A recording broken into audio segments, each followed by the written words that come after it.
Salam sehat untuk anak-anak yang terkasih. Salam jumpa lagi. Semoga berkat Tuhan selalu menyertai anak-anak bersama Bapa dan Mama, bersama keluarga di rumah, sehingga kalian semua tetap sehat dalam lindungan Tuhan, terutama dijauhkan dari wabah virus corona. Baik anak-anak yang terkasih, hari ini kita belajar materi tentang beriman berarti melaksanakan perintah Allah. Minggu sebelumnya kita belajar tentang iman adalah anugerah. Nah, dalam materi ini apa yang mau kita pelajari, tujuan pembelajaran dari materi ini? Yang pertama, Pak Guru berharap agar anak-anak itu nanti bisa menjelaskan, memahami makna iman. Minggu lalu Pak Guru sudah beritahu. Yang kedua, agar anak-anak juga bisa memahami kisah dua tokoh Abraham dan Maria yang melaksanakan perintah Tuhan karena mereka adalah orang-orang beriman. Yang ketiga, Pak Guru berharap juga agar anak-anak selalu membiasakan diri untuk melaksanakan perintah orang tua di rumah. Baik anak-anak, sebelumnya mari kita sama-sama berdoa. Dalam nama Bapa dan Putra dan Roh Kudus, amin.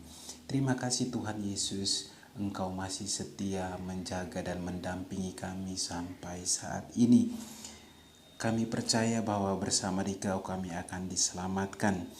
Oleh karena itu ya Tuhan, jauhkanlah kami dari segala penyakit, terutama wabah virus corona yang ada di sekitar kami. Kami mau untuk boleh kembali sekolah bersama teman-teman dan Bapak Ibu Guru di sekolah kami tercinta SD PPK Santo Petrus. Semoga Engkau tetap menjaga kami, melindungi kami dan menjauhkan kami dari wabah virus ini sehingga akhirnya kami boleh berkumpul bersama lagi. Engkau kami puji Tuhan kini dan sepanjang masa. Amin. Baik anak-anak, Pak Guru akan mengisahkan sedikit tentang dua tokoh yang sebagai contoh untuk kita teladani bahwa sikap mereka adalah sikap orang-orang yang percaya, yang beriman kepada Allah. Tokoh pertama adalah Abraham. Baik anak-anak yang terkasih, Abraham memiliki seorang istri yang namanya Sarah. Pada masa tuanya, mereka dua itu dikaruniai, diberikan berkat oleh Tuhan seorang anak laki-laki. Anak ini kemudian diberi nama Ishak. Mereka begitu percaya kepada Tuhan, maka Tuhan menganugerahkan permohonan mereka untuk mempunyai seorang anak. Maka anak mereka, Tuhan memberi mereka seorang anak laki-laki. Pada masa tuanya Sarah mengandung. Anak itu kemudian diberi nama Ishak. Nah, ketika Ishak besar, Tuhan menguji iman Abraham. Tuhan bilang, Abraham, besok kau bawa kau punya anak ke bukit, ke gunung, lalu korbankan dia sebagai persembahan untuk saya. Abraham tidak menolak. Abraham pagi-pagi dia mulai ajak Ishak, Ishak ayo kita pergi ke gunung. Kita mau memberikan persembahan kepada Tuhan. Mereka mulai jalan. Ishak pikul kayu bakar, lalu mereka jalan ke gunung. Di tengah perjalanan Ishak tanya bapaknya, Bapak, ini kita mau berikan persembahan kepada Tuhan, tapi korban persembahannya mana? Lalu Abraham bilang, Tuhan akan menyiapkannya untuk kita. Mereka dua sampai di bukit. Abraham bikin sebuah meja persembahan, dia susun kayu-kayu bakar semua. Lalu kemudian dia ikat tangannya Ishak, kasih naik di meja persembahan. Ishak juga tidak merontak, Ishak juga tidak tanya banyak. Lalu Abraham mulai mengeluarkan pisaunya untuk menyembelih, membunuh Ishak sebagai korban persembahan, lalu nanti diberikan kepada Tuhan. Melihat tindakan Abraham itu, Tuhan lalu bersabda, karena imanmu, karena engkau percaya, maka sekarang aku tahu bahwa engkau sungguh-sungguh beriman, percaya kepadaku. Lalu Tuhan bilang, ambillah domba jantan yang ada di sampingmu dan berikanlah itu sebagai korban persembahan untuk saya. Ingat waktu mereka naik ke atas gunung, tidak ada domba di situ. Tetapi karena percaya kepada Tuhan, maka Tuhan kemudian memberikan domba sebagai ganti persembahan Ishak, anaknya Abraham.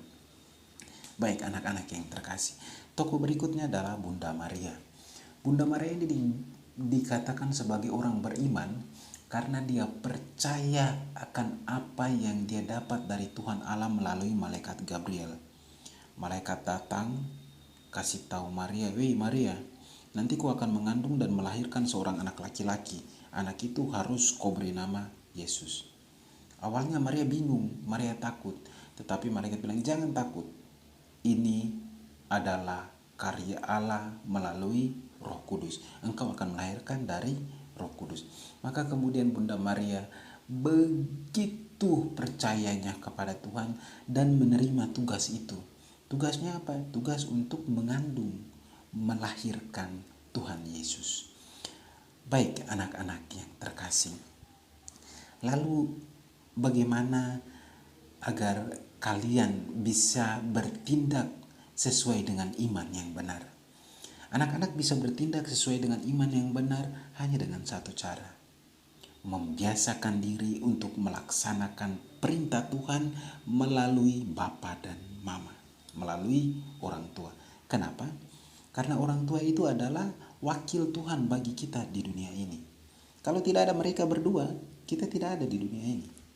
Karena mereka adalah wakil Tuhan, maka apa yang mereka perintahkan, apa yang mereka berikan nasihat, perintah-perintah nasihat, teguran kepada kita, wajib kita laksanakan. Ingat, laksanakan yang menurut kalian itu baik. Kalau memang itu tidak baik, tidak juga harus dilaksanakan. Tetapi pada umumnya orang tua melakukan sesuatu itu baik adanya untuk anak-anaknya, untuk kita anak-anak, agar kemudian hari kita bisa menjadi orang yang berhasil. Maka biasakanlah diri untuk melakukan perintah-perintah orang tua yang baik. Oke anak-anak, materi hari ini Pak Guru jelaskan sampai di situ. Harapannya agar kalian bisa mengerti apa yang Pak Guru jelaskan. Ingat, percaya kepada Tuhan berarti melakukan perintah Tuhan melalui diri siapa tadi? Diri orang tua, Bapak dan Mama.